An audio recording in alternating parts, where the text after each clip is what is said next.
when September ni sari hi cái ni nu patan sin sia tak ania kan kum som paruk in nei na ania hei tuna hian nu beri min khilai do ni tuna han tai dar sari ani kan restaurant po kan khar ma a ti chuan kan motor tenen kan han te chuak dona nu beri seafood omna thadau mai ria ason kan kal dona ni so ma ka chung te ho ka puzonte ka pizonte an lo om sa to ra son kan kal ngai lo na ne ro pui deuh mai ti nu beri kan va kal dona ni nu beri min phur don tun tum chu highway lo mi anem ania ai zamania nu ber accident na car khania ai hi accident azara dang kan la le ei lo a ziom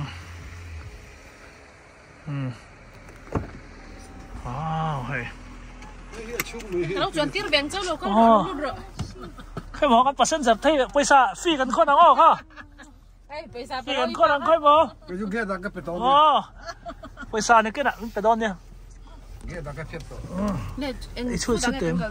nghe mình khá buffet do cái cái đó là seafood ô này xin là seafood thì xí không nghe cái sợi phur bui về bên bên ôi tàu rau bui xa half in similar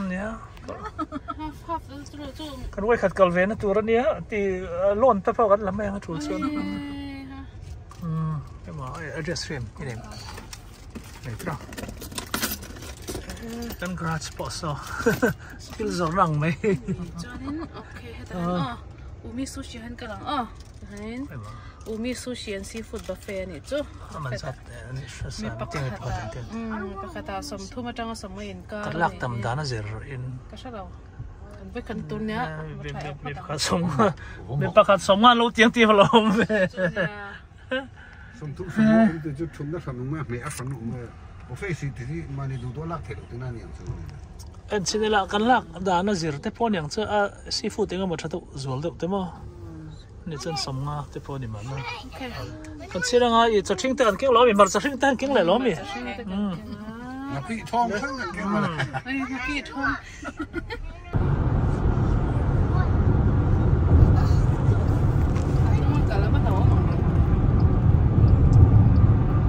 no per pot lan chak khop mai hai 74 ni ma 75 ni tla ni dar kar kata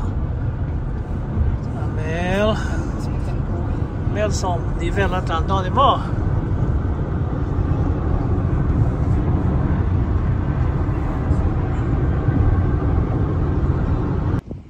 kan theng ta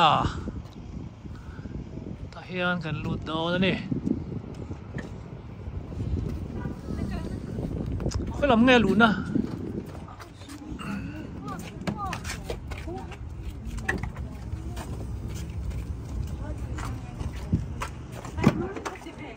à lẽ mà mì hay lẽ mà nhỉ ngọ nỉ môi thế tao ai môi giọt heyกันที่ไหนตัวเสือพระรับท่าแหละดอนไปhey rắm mày à seafood seafood rất tốt thế thôi mà hey cocktails sausage amoy này hey gần vậy khăn luôn đó nhá cái đó hey mà rồi aman zat anh gì anh kia vắt tấu về mi pakata som thup par som dollar som thup pasal ini ba lunch som di pakat mo tanay du hisa Saturday le Sunday ne dollar som thumpa sari mo ya do ne mo hi azaw khop mai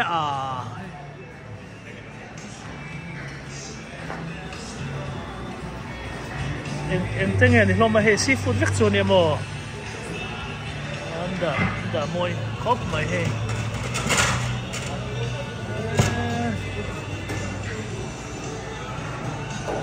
bùi rap khóc mày Này lẻ lóc còn thiên mà nên làm mấy thì hiện hay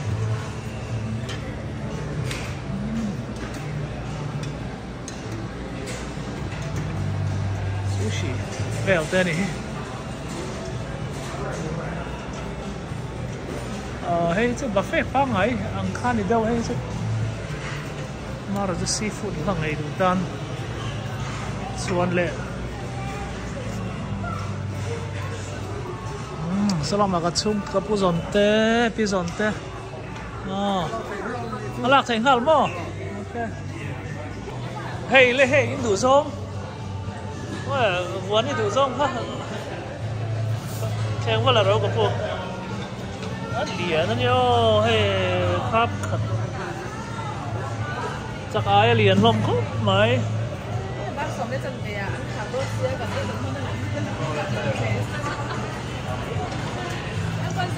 nó làm cho kẹp lắm anh ấy ấy tụi mẹ là tụi hay varaksa này ren varaksa hay đuổi varak mo hay nên tiếng không hay mo cái squid sâu hay đuổi em nắng nó làm po hay chắc ai kẹp tâm anh ấy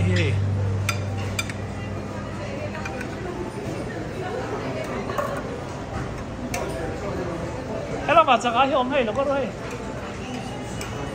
chắc cái biết chắc ai hết rồi chắc ai liền đầu tiên hay ăn mà nó đâu mà này hay không hay cũng khát thì dollar dollar hay gì cái đồ tu sửa để thế nàyถ้าหันไปเลยโดนตาแล้วพุ่มkhát thì dollar cái chân song mà thì xuống mà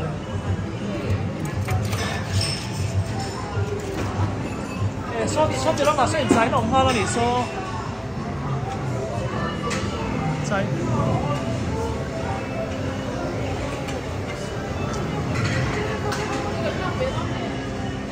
em chưa mấy chị em nghe rin em nghe đùa pizza mới đùa ok apa hậu lệ xí về rồi cái biển sao cái pizza hiện em nghe là cái hay chẳng ai cái bút số anh nghe là cái nắng ôi là cái hang cái là phúc gì có một chút nó cài công cái bị em mà nó tàu bốc cả hệ mình tàu cái là đâu ole sống mà po liền chẳng có phải hay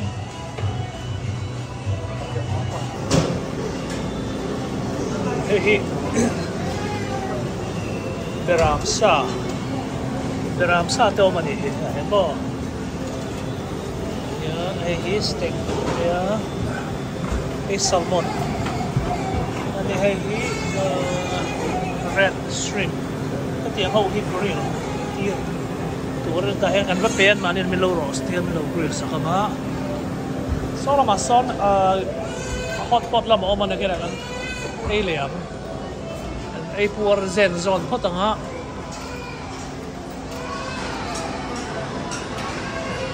ยังไงล่ะเรียนยังไงคือไอศครีมมั้งซอยกวดตัวมีฝรั่งมาเฟ่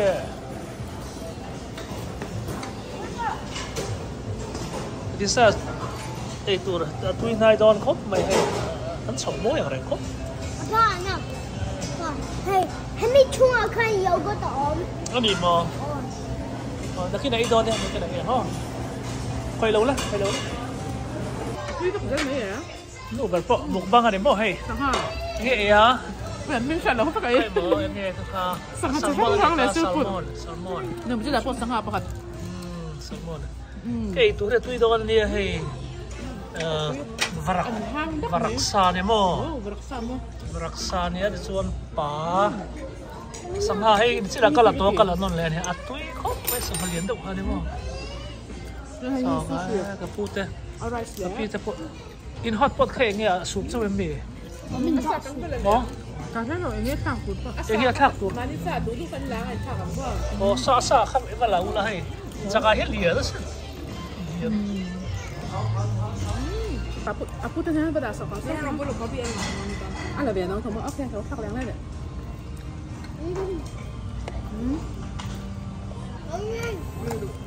Kep mana mah?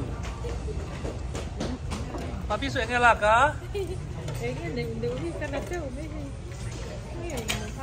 Chứ là tấm nhám lẩu nan khen theo cái đến treo mua cả nè là cái là lẩu rau lắm nha. Hay tí cái lẩu là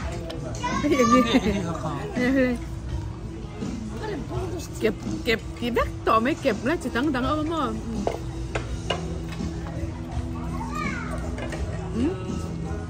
Hay chứ mà. Anh lấy mà nhỉ ha. Tao ấm rồi. Không phải thứ tặng đây nè. Pineapple rice. Cái ra cute khóc mày hay. Cái là ngày này là còn là về chín rét rồi này. Đấy nha, nuôi ở yên kẹt. Đây về reng tùy mấy khúc mày rice mà hay.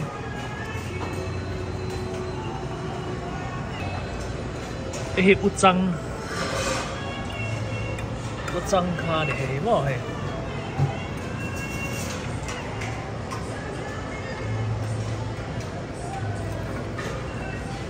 cái tàu lẩu phất mẹ không thấy chứ ê crawfish khá này sẽ là bữa gần ê thua chỉ đậm được mà rồi chứ hề tại hiện alcohol là tiêu là vàng nghiến nào bấm ê ôi lâu anh chứ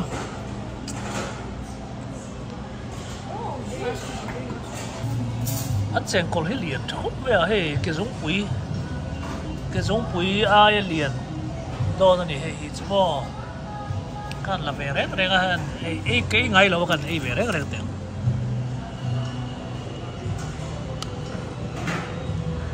có arke anh ấy arke cái ngày na về thôi mà rồi cái lúc tục lo phải chăng cái này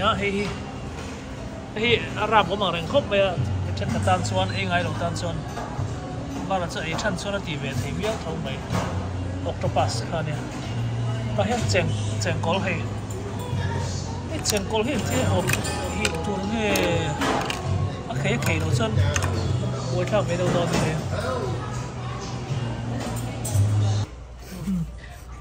cái chèn col là cái miền Nam họ có chơi lẩu lẩu nè chôm lại đó chôm lại có cái lẩu ấy tiêu về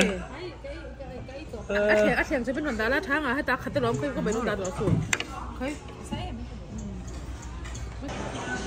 cái hiệu môi top này hắn xảy ra thì mò hay cái rong mấy điểm nhất là một thiêu này nữa mà hay đã thì hiện lúng tắc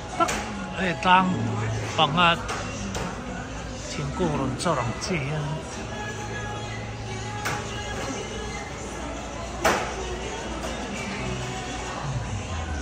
tắc cái này